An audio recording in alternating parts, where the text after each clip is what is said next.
I'm announcing a historic action to rescue our nation's capital from crime, bloodshed, bedlam, and squalor, and worse. 3.3 tons of methamphetamine, $72 million in cash and crypto, 41 court officials tied to a secret ledger, more than 1,900 criminal cases thrown into emergency review. The system built to deliver justice had been turned into a protection network. At 4:28 a.m., federal agents from the FBI, DEA, and the U.S. Treasury stormed the Dallas mansion of a senior judge linked to one of the most dangerous corruption investigations in Texas history. What they found inside was not just drugs, it was payroll. For the courts. Want the full truth? Stay with me, I'll show you how the law was sold from the inside. Methamphetamine trafficking has become one of the most profitable criminal enterprises in the United States, flooding major cities with industrial-scale supply while cartel money moves quietly through freight corridors, shell businesses, legal intermediaries, and financial structures designed to disappear inside legitimate commerce. Federal investigators now say one hidden network in Texas moved enough narcotics to devastate communities across multiple states while quietly distorting more than 1,900 criminal cases from inside the justice system itself. At 4:28 a.m., North Dallas was still dark. Security lights reflected across polished driveways. A black sedan and two luxury SUVs stood motionless beneath the covered entrance of a modern limestone estate valued at nearly $11 million. From the outside, it looked like the protected life of a public servant who had spent decades building authority, discipline, and trust. But before sunrise, federal agents already knew that image was a lie. More than 150 federal agents from the FBI, DEA, IRSCI, and the U.S. Treasury had taken positions around the property and 3 secondary targets across the Dallas metro area. Tactical teams moved silently along the perimeter walls. Drone surveillance transmitted live thermal imaging to a mobile command post parked out of sight. Cyber specialists waited with extraction tools. Financial seizure units stood ready for immediate asset action the moment the breach was confirmed. This was not a routine warrant service. This was not a financial records request. This was a federal strike. Their target was Judge Samira N. Hassan, 54, a senior judicial figure known throughout Texas for handling high-stakes narcotics, fraud, and organized crime cases. But according to federal investigators, that public image had protected something else entirely.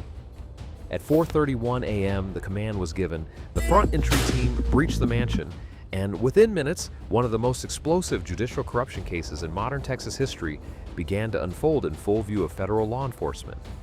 The raid in Dallas did not begin with a judge. It began with a freight container that made no sense.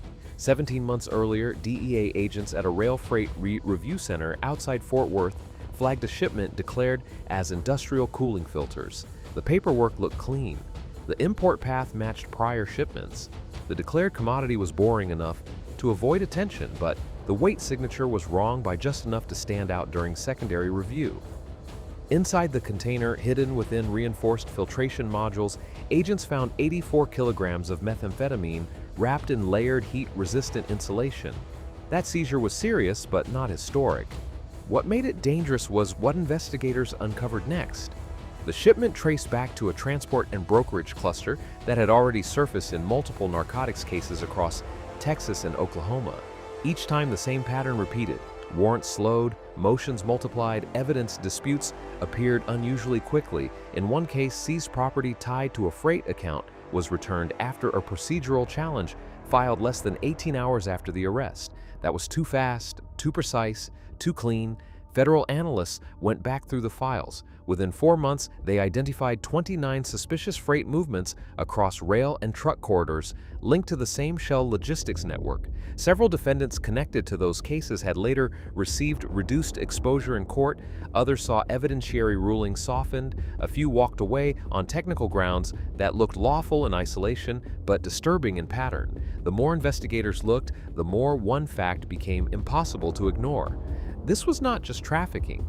This was protected trafficking, and buried inside the financial records of a transport intermediary, investigators found the first name that changed the entire direction of the case: Hassan Judicial Consulting Group.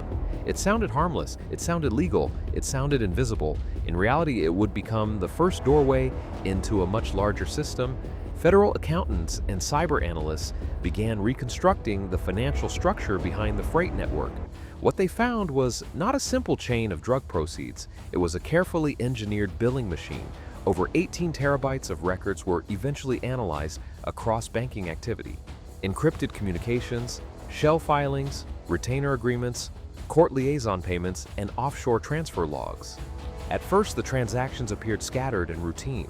Small legal service payments, consulting fees, real estate settlements, freight compliance invoices, but when the data was layered chronologically, a structure emerged. More than 2,400 suspicious transactions flowed through 67 shell companies across Texas, New Mexico, Louisiana, and Florida.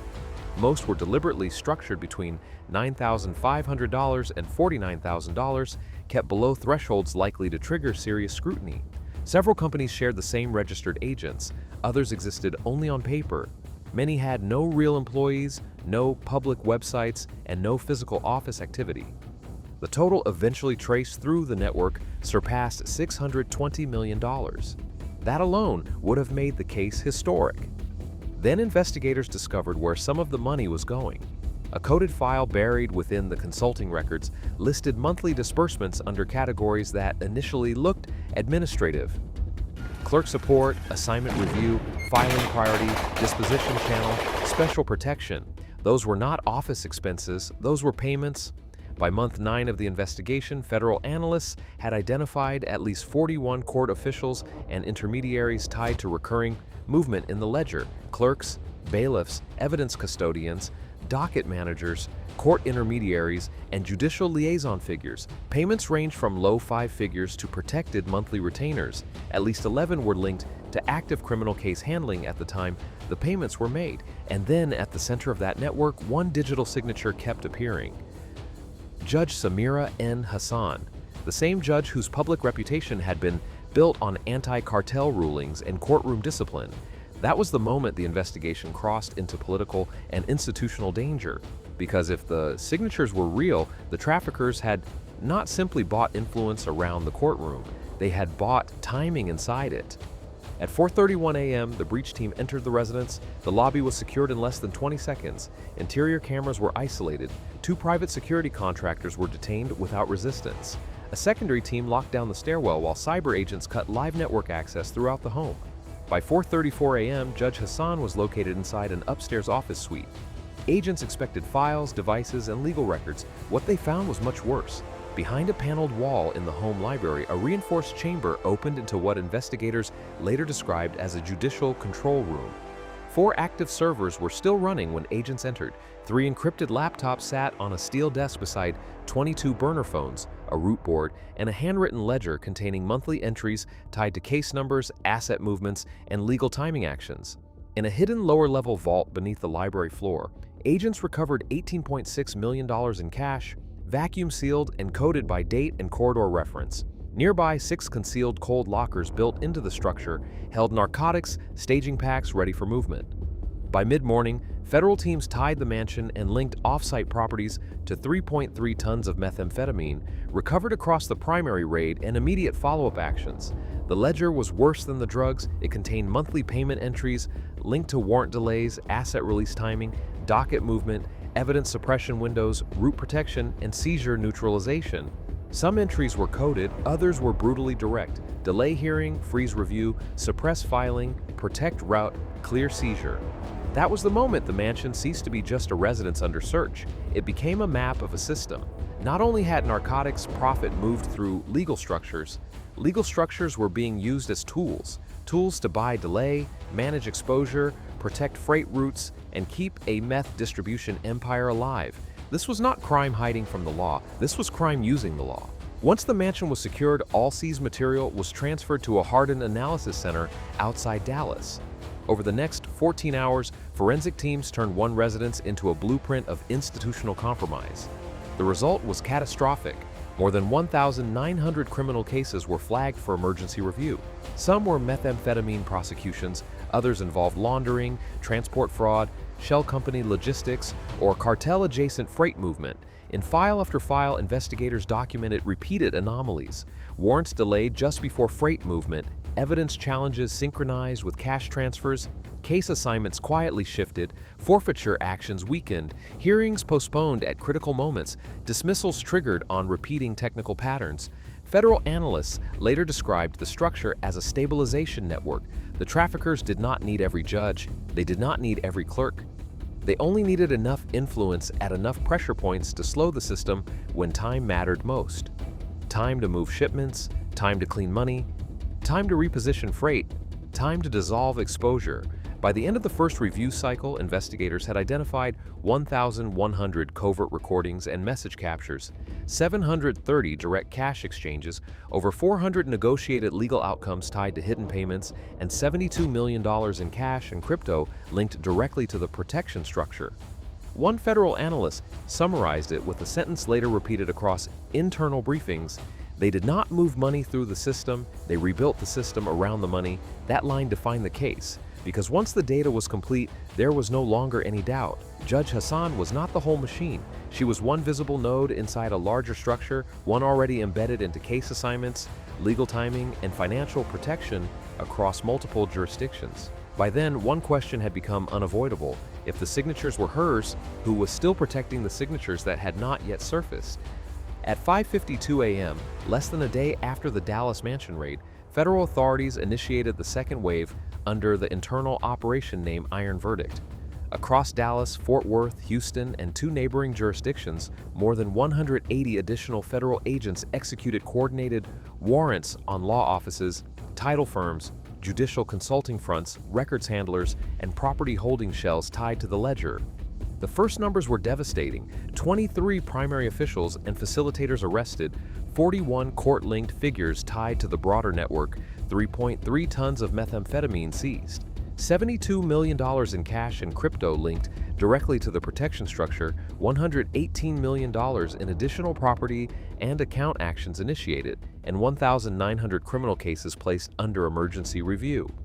At one affiliated law office, agents recovered cloned court stamps, sealed filing copies, and assignment notes linked to active narcotics proceedings. A record services vendor held encrypted duplicates of restricted motions and case routing documents connected to hundreds of reviewed files. At a suburban title office, investigators seized deed packets and escrow transfers tied to cartel-backed real estate laundering. By midday, the fallout had moved far beyond law enforcement.